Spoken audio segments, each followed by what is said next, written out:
So here's another one of those ideas that make religion as dangerous, right?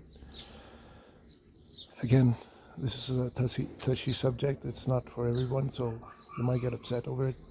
Again, you can get upset, but just don't get upset at the person telling you words. Just get upset at why you feel upset because of those words, right?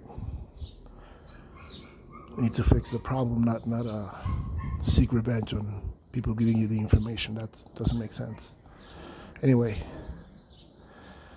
I think I overstate this, but I think it's everywhere, and it's making us make decisions that aren't according to our own experience or what we expect of our experience, but to comply with others' expectations of our experiences, right? So I believe that the concept of God and the devil and all those stories that are impressed or pressed in those into those books, they're trying to tell you something. They're trying to teach you not what's right and what's wrong, but what is good for you and what it's not good for you. And unchecked ego is always going to be the nastiest of things. So I think that's what the devil represents, right? It's not an actual person that has horns and lives underground and hellfire. It's just your ego and how it manipulates you, how you become a slave to it, how you become the genie to its found lamp, right? And what kind of decisions you make based on it, which are usually the most awful decisions, the ones that only benefit you and your greed and your vanity and your emotions, but you never seek empathy. You live in apathy because that allows you to be detached. That allows you to be how do they call this? A loner, right? Because that's cool, but it's not cool because you're part of a community. You're always going to be a community animal. You're not a polar bear, right? Because they are ravages. They ravage everything and they don't care. You're more of a social animal, one that needs company. That's what you're. The idea of you not having friends or you being proud of that, it's absurd to me because you do need friends. We all need friends. We actually need that kind of family instead of the one that is related by blood. We need the kind of family that is related or not by blood. It should be the same. It's people that you love and that you trust and that give you that same exact kind of reciprocity. Not through lies, not through cheating, not through being deceitful, but by actually being honest with oneself and by being oneself with oneself and truthful in that sense. And that's what enables us to avoid those kind of situations, right? Those kind of selfish regards and expectations. Because if we do have a lot of things, a lot of money, then we are somebody. Otherwise, we're not. And I think that's where we're going wrong on our journey, on our experiences. Maybe I'm wrong. Maybe that's totally on me, but I think it's important for us to be ourselves. That's the root of all evil, right? Not realizing that that's where happiness lies or love. Otherwise, you just become this greedy um, person who calls themselves shark and alpha and wolf and all those kind of things, but at the same time hate furries. So try to make sense of that, and it's important for us not to become that kind of shallow shell of a person. We most of us care, even most of them that say that they don't, they actually care about what they are doing, but the money's too good to be able to reject any other kind of decision, right? Except for the ones that satisfy their egos and their greed and their unconsciousness and their lack of community. And that's why they're afraid. That's why they're always with people around them, protecting them with guns. Because they know that what they are doing is wrong and the people don't trust them because what they do is exploit and lie and cheat and do all these kind of things to acquire and amass horrible amounts of money that take away from others' experiences as well, because they're not just hoarding, they're giving long hours and shitty salaries so that we can just scrape by and stay in debt enough that we could get distracted easily by things like soccer or any kind of sport or or any kind of movie that is trending at the moment, or any kind of fashion that is apparently important for us to be on top of. And then we become this slave to ego, because now it's not about your experience, it's about what others see in your experience, how many likes you get, how many signs of approval, or eyes you or ears you get to to to to hoard, right? Because that's what's important, not the message, but having a lot of likes, having a lot of views. And that's where the devil really lives, right? The concept of the devil. Again, I'm not a religious person. I'm just saying that the concept is there. It's what it's about. You taking decisions based on that. And if you are taking decisions based on your selfishness, you're surely going to go against the teachings of whatever prophet that you say that you give your love and your purpose to, because you don't even believe in those prophets, in those religions, because what they state are contrary to what you actually do with your life, and that's where we become the devils, or we could become the monsters that don't care about others' experiences. So you can exploit, and you can lie, and you can cheat your way into wealth and accumulation, and you're going to be called successful anyways, right? Not mediocre like you really are, but you're going to be called successful. It's impressive how much communities have advanced when they cooperate, and we don't see that as a success. We see that as communism. We trying to put some kind of label like socialism, something scary, right? Just to help keep the status quo, because one day I might be rich and wealthy and powerful as well, and I want to behave like them, instead of starting doing things differently so that everybody can benefit. We keep on funneling our money to those kind of people, the greedy fucks who don't care about anything else but their own self masturbatory adulance. It's impressive that we keep on letting those greedy fuckers take over things and administer our resources and our taxes. It's beyond me why we keep on letting that happen, being that we presume to be the greatest civilization ever, and we do have the biggest brain ever. That's no doubt about, because we're able to communicate and we're able to improve our conditions, but we keep on getting distracted by war and by greedy fucks trying to make a profit out of selling guns and divisiveness. And it's fucking scary that we're falling into that deep hole that we may one day not be able to get out of, just because of their greed, and because how many likes they get, and how many photo shoots they go into, and interviews, and how many mentions they can buy of them being successful and being happy. It's the fake smiles. That's where it is. The fake smiles, not the emptiness in their eyes. That they're sure regret every single time they look at themselves in the mirror, because of what they've done to themselves with their experience. Just everything everybody else wanted out of them, but not what they really wanted to be. Some of them are even gay. Some of them didn't even want to have children. Some of them didn't even want to get married.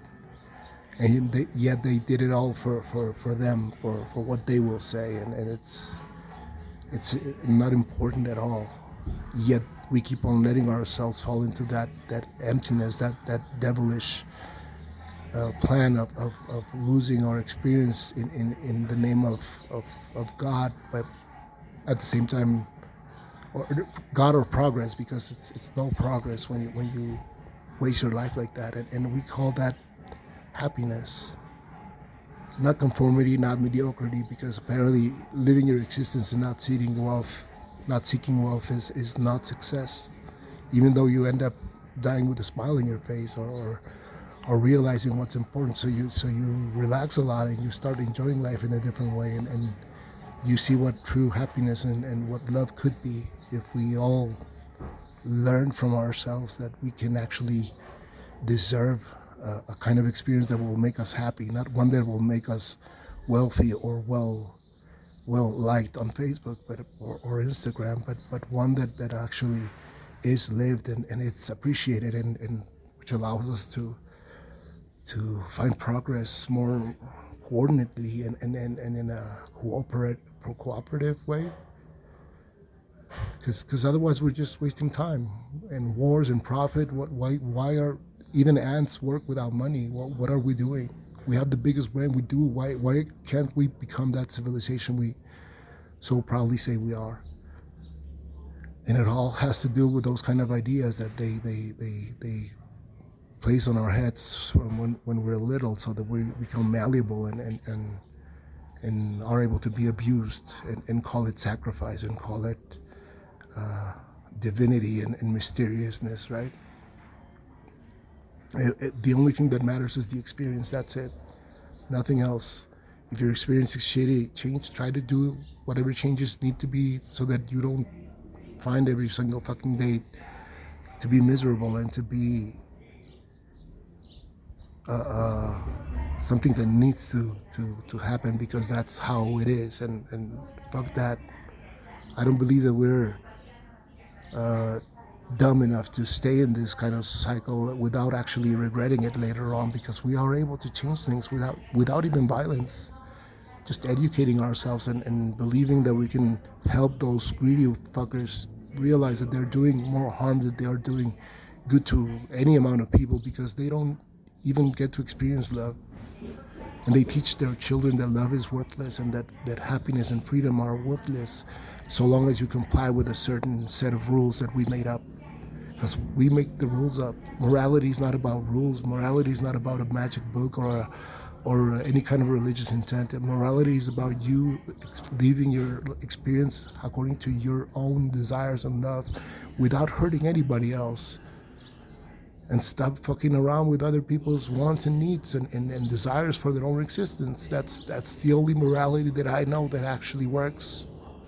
And that's the only morality that we keep on ignoring. So I hope that we can soon find that all of our magic books or all of our religious intent is actually correct. The answer is there. They are telling you the same thing. You need to love yourself and love others, and that way we can actually cooperate enough or well enough to be able to have real progress and be sustainable and protect our environment and protect our own bodies the way that we are meant to. So that we're able to honor our existence, so that we're able to actually honor our parents in that way by being happy. Otherwise, it's all a waste. Anything else is a waste.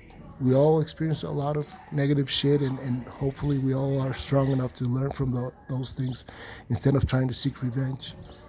Because revenge only teaches you to just keep on doing the same thing to each other, and I'm tired of that shit. I grew tired of it in my 20s, and I hassled with the actual ability to be able to remove myself from that kind of mentality. And in some ways, I still care a little bit about what they will say about me, but it is not the dominating force in my mindset, in my intention anymore. I can be afraid of things, but I'm not scared to stop acting upon my own desires, because I know that I can only live this existence the way that I want to. And if I start letting other people input or take their own experience, their own negative experience, and try to put it into mine, it's not going to work out the best way, either for them or for me, because they're going to also see the regret and sadness in my eyes. And maybe it's a little bit comforting in a way for them, but I don't want that to be my experience. I don't want to look at somebody else and find that I had a negative impact on their experience and make them do stuff that wasn't beneficial for them. I wouldn't like at all to feel like that, and it's sad that we don't care sometimes, that we sometimes do. But anyways, I believe that that's what the devil's about. That's what the intention is, right? To teach us about what we are capable of doing if we keep on letting our unchecked ego make decisions for us instead of making the right choice, the tough choice, which in my experience is always the right choice. It's always the one that will reap the most benefits. When I try to force things, it never worked out. It's no use to have something or someone with you if there's no will on the other end to be with you, right? It's useless. It's wasted time as well. So just it's better to just let things be and be happy with oneself, and if able to find somebody that is also happy and we're able to share their experience, like I've been lucky enough to be in that kind of experience, then well enough alone. And that's the greatest result, right? But if you also are, it's not in your intention to be with somebody else, if you just want to be alone, then be alone. Just be happy. Nobody needs to tell you that you're older than they were before they had a family, before they did this, before they did that. It's okay. So that's your experience. I'm glad that you are happy, if at all you are. Then that's great. But if you were forced to making all those things, and you never felt satisfied, and you never felt happy, and you always felt forced, then why are you assuming that that's a good thing when you say those things to me? You're better than me, okay, but are you happy? And that's the only question that needs to be answered from all of us. That's the thing that we need to teach our children in primary school, in elementary school, in kindergarten.